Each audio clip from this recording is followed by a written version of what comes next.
একদম সহজ জিনিস, যে কাজটাকে আল্লাহ ইবাদত বানায়। এমন কোন কাজ আমাদের নেই যে কাজটা ইবাদত।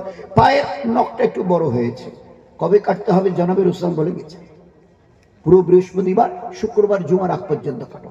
কোন নখটা পায়ের আগে কাটবে আর কোনটা শেষে কাটবে, ওটা তুমি নবীর সুন্নত তরিকায় শিখে নাও।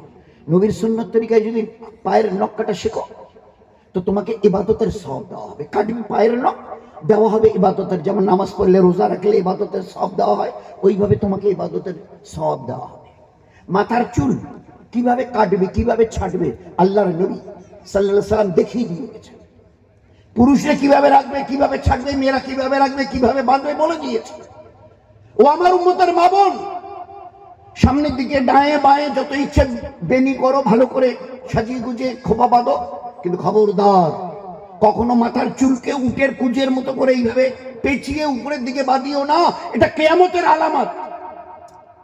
জানতে চেষ্টা করেছি কখনো স্বামীকে দিয়ে মসজিদের ইমাম সাহেবকে একটু জিজ্ঞাসা করে আসি হতো চুল আমাদের কিভাবে বাঁধলে ইবাদত হবে মেয়েদের, জিজ্ঞাসা করেছি আমরা। শক্ত মানা করে দিয়েছেন আল্লাহ রাসূল। অনেক সময় দেখবেন মেয়েরা বিশেষ করে গোসলের পরে চুলগুলোকে একটু আলতো করে মাথার উপরে উটের কুচের মতো করে এইভাবে বেঁধে রাখে। আল্লাহর নবী বলেছেন এটা কিয়ামতের আলামত, খবরদার। তো নবী যেভাবে সুন্নত তরিকা শিখেছে ওইভাবে চুল চিরুনি করো, যতবার করবে ততবার আল্লাহ তোমাকে ইবাদতের সওয়াব দেবে। বলুন, থু ফেলা, মুখের ছাপ, হ্যাঁ কোন দিকে ফেলা, থু ফেলা সুন্নত, নবীকে জিজ্ঞাসা করো, জেনে নাও।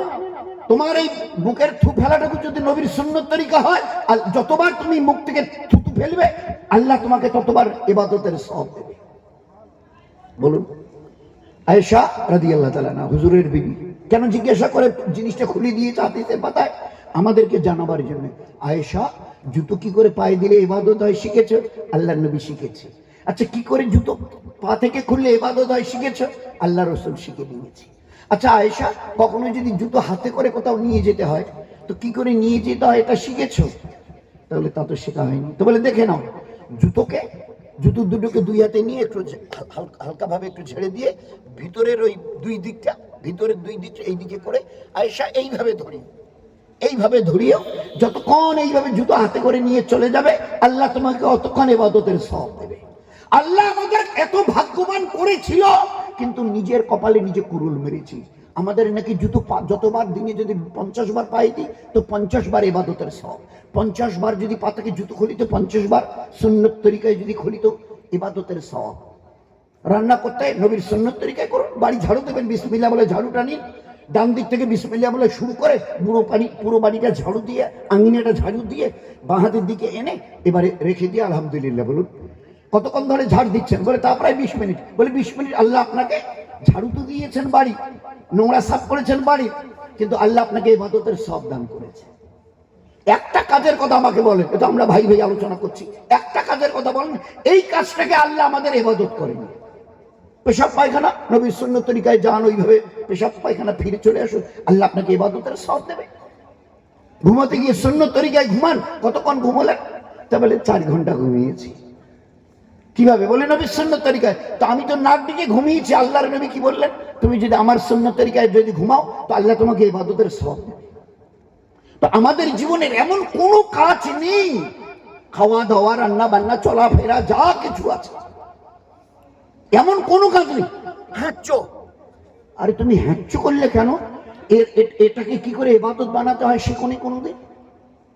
স্বামীকে জিজ্ঞাসা করেছিলে, স্বামীকে দিয়ে মহাসাবদের কাছ থেকে জেনে নিয়েছিলে হ্যাঁচো যে করে হাঁচি এলে তো এটারও কি কোনো ইবাদত আছে? তো এক কথায় উত্তর দেবে, ওই সময় হ্যাঁচো বলতে নেই, হাঁচি যদি আসে কি বলতে হয় ভাই?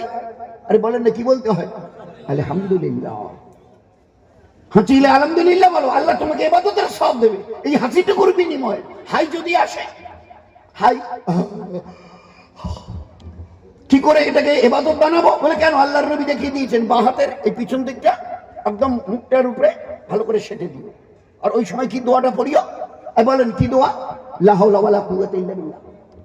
ইবাদত পেয়ে গেলাম, ইবাদতের সব হয়ে গেল।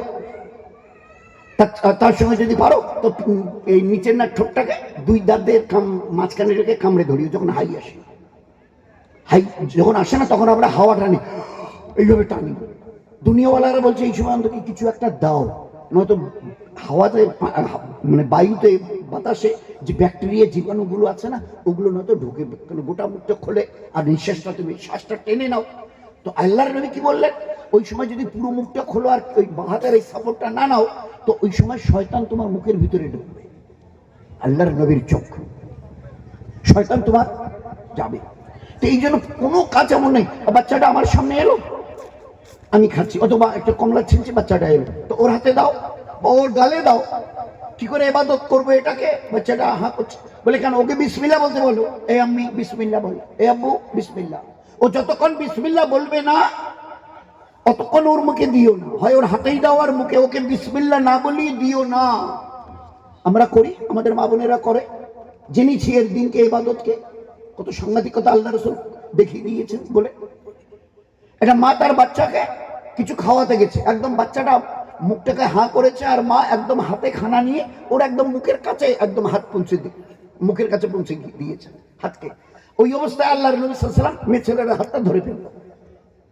ওই সময় পর্দার আয়াত তখনও নাজিল হয়নি, পর্দার আয়াত তখনও নাজিল হয়নি, নয়তো লোক বলবে ও বাবা, আমাদের নাকি অন্য ছেলেকে দেখা পর্যন্ত নিষেধ, আর নবী নবী আর নবী হয়ে অপর বিবির হাত ধরছে, তখনও পর্দার আয়াত নাজিল হয়নি।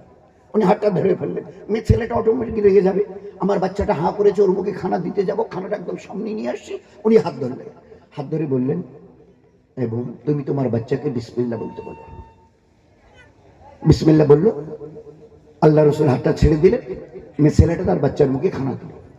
হুজুর সাহেব চুপ করে বসে আছেন, একটু পরে একটু মুচকি হাসলেন আল্লাহর নবী। মেয়ে ছেলেটা, আল্লাহ রাসূল আপনি আবার মুচকি হাসলেন কেন?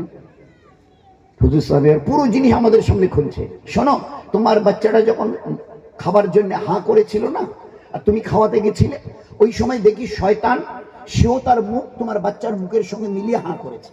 ওই অবস্থায় বিসমিল্লাহ না বলে যদি খাওয়াতে, তো তোমার বাচ্চার সঙ্গে শয়তানও অংশ নিত। এই বাচ্চা আস্তে আস্তে যখন বড় হতো, দুনিয়ায় শয়তানি আমল করত। আপনি হাসলেন যে? বলে এই জন্য হেসেছি, যখনই তুমি বললে এ আব্বু বিসমিল্লাহ বলো, বাচ্চাটা বললে বিসমিল্লাহ।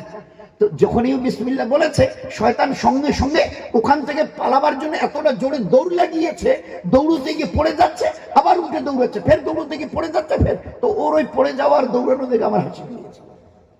যেমন আল্লাহ রাসূল বলতেন, স্বামী স্ত্রী যখন মিলবে না, অবশ্যই এই দোয়াটা পড়িও। একটা দোয়া আছে, স্বামী স্ত্রী যদি যখন মিলবে, এই দোয়াটা তার আগে অবশ্যই পড়ে নিও। কেন? এই দোয়াটা না ফিরে যদি না পড়ে নিয়ে তোমরা যদি স্বামী স্ত্রী মেলো, তো তোমাদের ওই সময়ে শয়তানও তার পুরুষাঙ্গকে ওখানে প্রবেশ করাবে, শয়তান তার পুরুষাঙ্গকে ওখানে প্রবেশ করাবে। আর এই মিলনের কারণে যদি বাচ্চা আসে, এই বাচ্চাতে শয়তানের অংশ থাকবে, আর দুনিয়াতে এই বাচ্চা যখন বড় হয়ে চলবে, তো শয়তানি আমল করবে। আজ কেন আমাদের এই অবস্থা? অবস্থা নয়, দুরবস্থা।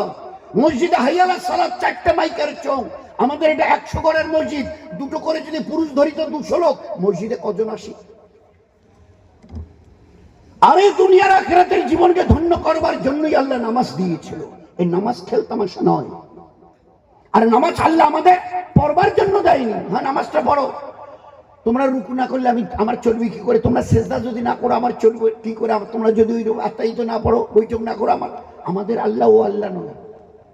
তো নামাজ কেন দিলেন? বলে আমি জানি দুনিয়াতে হাজারো জিনিসের তোমার প্রয়োজন হবে, মৌতের পরে আখিরাতে জান্নাতে বহু জিনিসের তোমার প্রয়োজন হবে, কি করে আমার কাছ থেকে নেবে? এই জন্য নামাজ দিয়েছে।